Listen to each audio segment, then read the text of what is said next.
over those trees. Oh, he moved, okay. Yep. Give me a 90-degree turn to the right. So look where your right wing is pointed. Okay. Kind of toward those brown fields over there. Pedal and stick. Pedal and stick. Wait. Turn happens, back to the center. And before you get pointed 90 degrees, about 88 degrees, counter. Left pedal, left stick. Good. Very good. I don't know if you've noticed, but the whole time that we've been flying, I've been keeping us near, obviously, the airport, but in a situation that we're staying upwind of the airport. Traffic on the right. Excellent. Very good.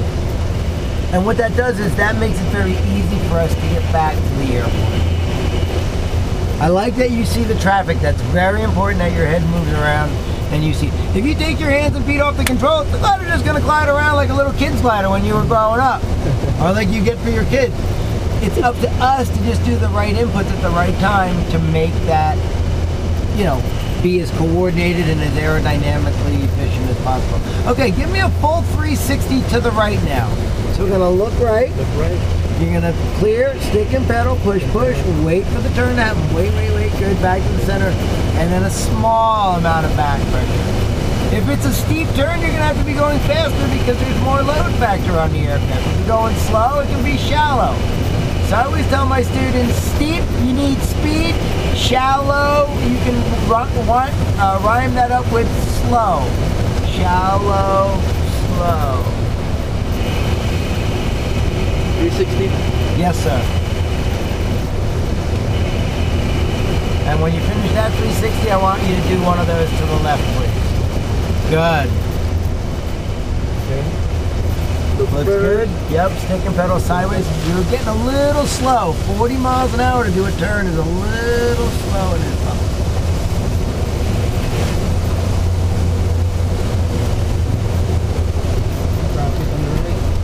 Okay, good.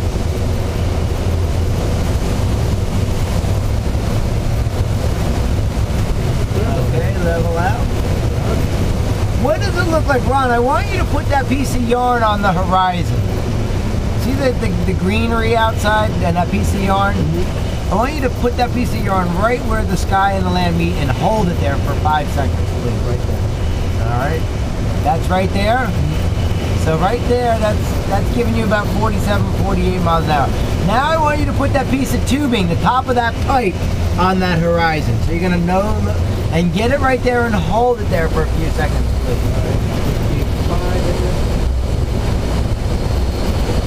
55? 57.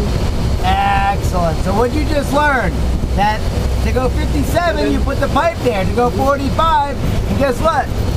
45 is a good speed to go to when you're thermaling, 57 when you're in the process of going somewhere. Feel the thermal.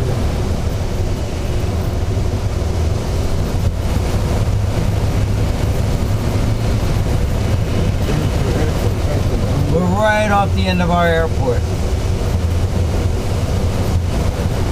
Plane's taking off at the airport. Good. Remember what your airspeed, how we can visually check that by looking out. I want you to see the end of this field. We would go into the green side if we had a rope break, okay? We'd want to stay there. We need to move out of the way to the airport? Yeah, we got to start thinking about that landing. So why don't we do this together? Follow me. Again, you can see we're like 200 feet higher than our IP.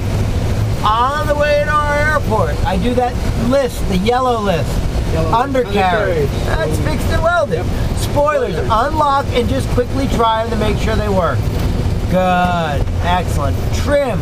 That goes back forward. Pull forward with the trim, that lower lever. The lower lever. Okay. That goes forward. Why? What does that do?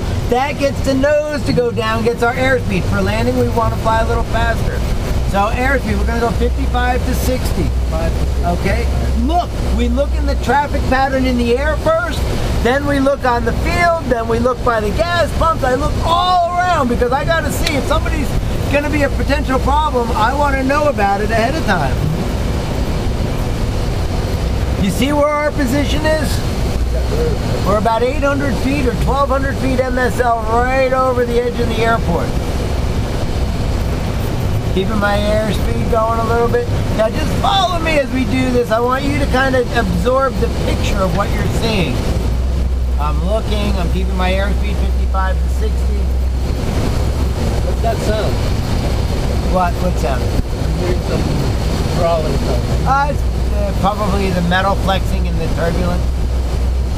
I got that guy back taxiing. There's no one on the ground in the way. I don't see anybody in front of me. There's a guy going in there for final. But we're going on the grass, so very important for me to stay in my airspace.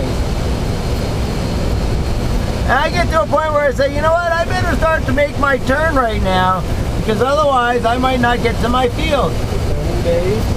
Turning base, and I a little want break. Yeah. And just a little bit. And I'm gonna do my turn for final. Over the trees here. Over that black roof. See that black roof? Yep.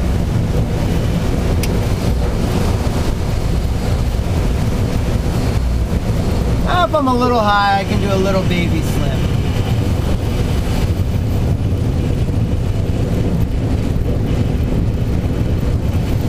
This is, again, a way to get rid of a lot of extra altitude. I just don't want to run past a little bit long. Alright, I'm going to take that slip out.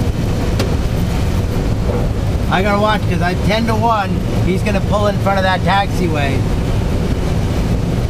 Yes, you did. I'm going to kind of scare him a little.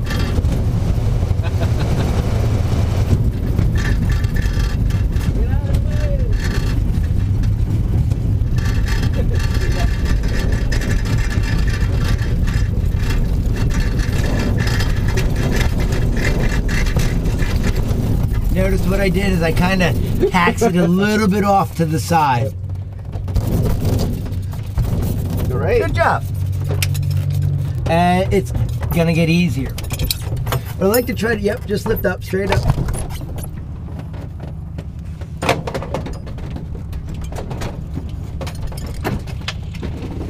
Get a nice flight. I'll hold the nose again when you go to get out. Think about that tail. Thank you. If you want to run, if you want to go around this side to undo the camera, that might be a little easier. Come around, right, yeah.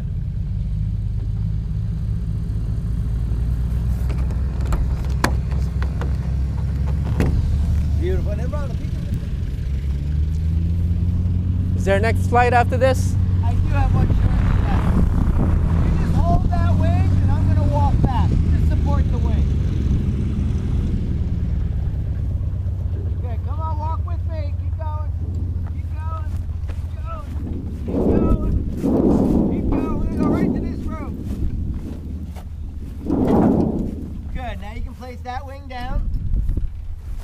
And what I do, Ron, is I like to flip it to the ground. That way if a rogue wind gust comes... Do we need to tie the wing down? Nah, I mean if it's really breezy, I will. Thank you, sir. You got to use some discretion. If it's really breezy, I'll probably clip it right in the whole tie down and I'll put all the gust locks on so the controls aren't doing this.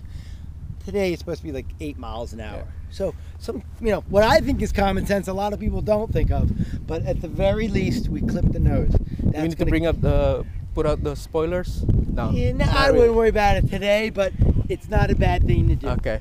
Our flying club actually, whenever you move the gliders around on the ground, they want the spoilers open in case a wind gust come.